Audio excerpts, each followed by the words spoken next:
welcome to another instalment of the Robbo Show. Well, it's all about rock and roll this week. We've got Matthew Bate for the skill tester on the guitars. We've got David Schwartz back in to talk about an amazing Remember When, and Gone in 60 Seconds is back, bigger and better than ever. But first I'll catch up with Matty Bate to play some tunes in the skill tester.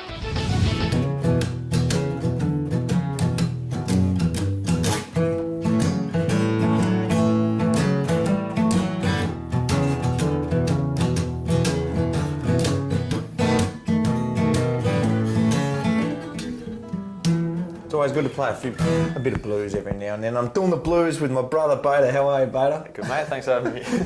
No problems, mate. Now, this is the skill tester. We've done sport stuff with the skill tester. Never have we done music. Now, I know you love your music, mate. You've been playing guitar for a long time.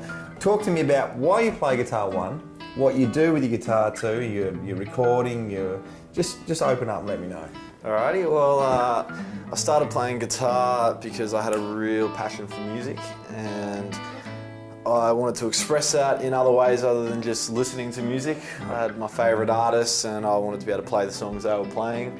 And then as I got better at guitar, I wanted to create my own sort of music, and that became a real hobby of mine. I met a few guys who owned recording studios, got a few contacts and started recording my own songs. It's just obviously just a bit of a hobby and a real passion of mine, but it creates a good balance with footy and a bit of an escape for me, so yeah, I love it. Now, I know also, outside of football, your mother lives here in Melbourne and she's got a shop selling good coffee and good food. Is that right? Why did you pump that up? Yeah, well, now that you mention it, I might as well give it a plug. No, she's got a cafe, yeah, really always a passion of hers to open her own cafe, so she started one up out in Baronia, so it's a corner of Dorset Road and Baronia Road, and called Mishmash Cafe, and yeah, it's great, all organic food. She's very health conscious, which is great, and good coffee as well. Awesome. You get down there and make some coffee? Get down there and drink the coffee. What about getting the guitar out down there? Have you played any music down there? It's a good idea. It's a good idea. I just don't know if Baroni's ready for it. Baroni's not ready for the bait. Yeah. Not just yet. Now, mate, the Demons, we've got to talk football at some point. How's things going down at the club? You've been there for a while now. It's a new look, isn't it? Yeah, definitely. Obviously, everything's new. All the structures are new.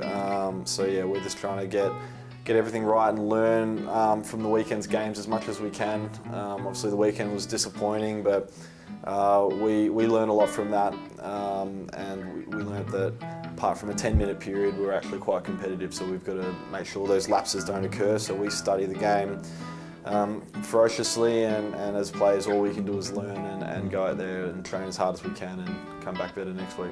Now, play me a Led Zeppelin song. You got anything? Jeez, put me on the spot. What's one song?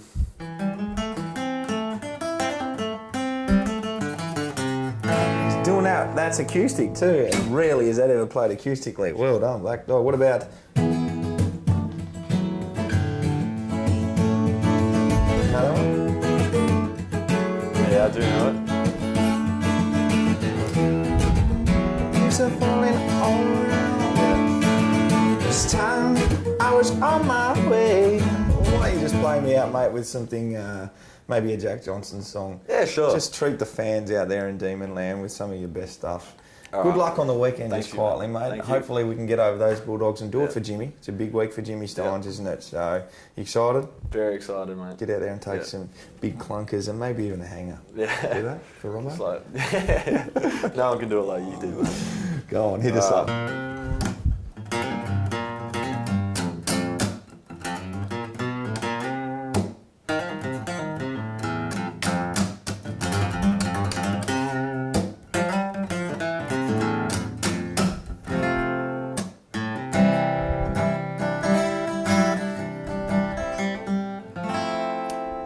Take it away with me.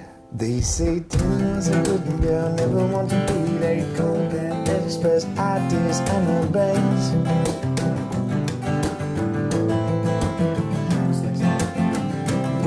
In other words, that's been the skill tester with Matty Bate. Thank you very much. See you soon. Good on you, Beta. It's time to take 60 seconds with Big Maxi Gone.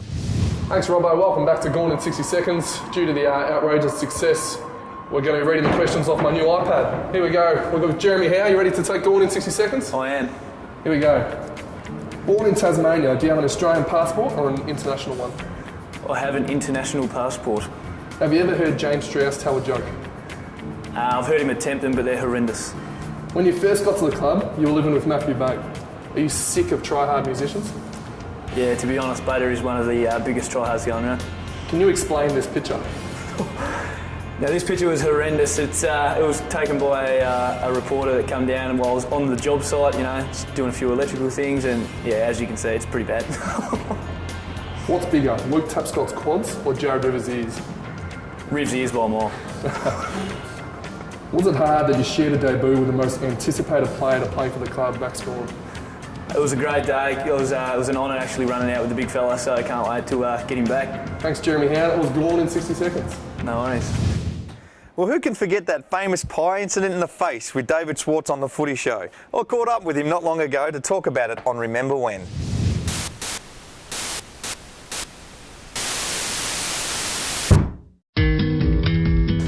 Oxy, I watched the Footy Show that night and I was just shocked at that. I sort of had an idea that maybe it was set up, but your reaction, that was amazing. Tell me, what happened? Well, it wasn't set up. What really happened? Well, I'll tell you what really happened. I played my 150th the week before, which you played against Collingwood. I lasted 7 minutes, got a corked buttocks from Anthony Rocket. That's a big cork. Yeah, it's a huge cork. It's about this big. And so I had to go off. I couldn't keep going. And then Footy Show was on the next week, and Sam said to me during the week, Ralphie Horowitz, through Sam, said that they were going to give me a present for my 150th. Yeah, and right. normally it's a prelim footy signed by Ed, Trevor and Sam, and away we go. So I didn't think much of it. So he comes up, puts the box on the thing. I think, he's going to bring it out and just give it to me. Gives you a bang, pie Bang, in the face. Oh, you silly old fart. It was pretty forceful, wasn't it? It was a lemon sorbet pie too. You can't see with lemon in your eyes, Robbo. So the next thing, I was going to do the old Sunbury thing and just throw a couple, I refrained. I was in control and just threw them across the room, and I thought nothing of it. I thought, oh yeah, funny gag, you silly mongrel, and that was it. Forgot about it. Wiped it all down, and the crowd's going. Ed's gone purple. So what? You know, as usual, Ed's the last to know. He didn't know. Like, he had no idea. And no one did, bar Ralphie Horowitz and Sam Newman. So it's all happening. And anyway, we come back from the ad, and Ed's trying to pretend he's nice and happy. And the show finished on the next commercial break. And it was a bit hazy, but I remember hearing the producer saying, Mary Schwartz is on the phone. Yeah, right. To Ed. So my mum gets involved, and all of a sudden Ed takes the call, and I wasn't there, but this is what it went something like this. Ed, you have no idea who you have upset. You might be from Broadmeadows, we're from Sunbury. We're going to come down there, we are going to punch your head in, we want a public retraction, we want this. And you know what Mary's like, we are going to absolutely belt the suitcases out of you. And Ed's going, Mary, just settle down. Don't tell me to settle down, Ed. You have no idea what you've just done. And Ed said, Mary, I've got a trip for 2 to Bali. Are you interested? This is fair dinkum. And Mum said, Ed, I'll look after David. Good old Mares. Yeah, Mares takes a What a trip to Bali superstar. and I get a pie in the face. And that was it. So, but at the time, remember Sam was fighting with all the people from Adelaide? Yeah. So I got 6,000 letters from Adelaide people in saying, support. you know, let's kill him. And there was bullets sent in the mail, you know, if you want me to use them on Sam, I will. And so he upset a few people. I thought it was funny, and it was kind of the making of my media career. It sort of did. Put me on the map. It really was the big news of the year, wasn't it? It turned out to That's be one of the oldest gags. pie in the face. Yeah, pie in the face. This is Larry Curly and Moe stuff. We were talking Three Stooges, so it was quite a reaction. And Well, very good funny. if we can slow-mo, I'm sure we can. The moment you actually hit Sammy now, there's some Sunbury in that, isn't there? I don't think Sammy was expecting No, that. he wasn't. And he didn't play golf for nearly 5 years after that. He hurt his back. He really did, didn't he? So it was fantastic. Silly old farce. What great TV. And what great TV this is too. You just get the best stuff out of big TV. You've done a great job. Schwarter, thanks, brother. No, pleasure. Great to see you Good again. to see you, mate. All right. Well, that's been the Robbo Show for another week. Hope you enjoyed it. Make sure you get to the MCG tomorrow afternoon and watch the Demons take on the Western Bulldogs for the Jimmy Steins tribute match. I can't wait. I'll see you there, and I'll also see you next week on the Robbo Show. Bye.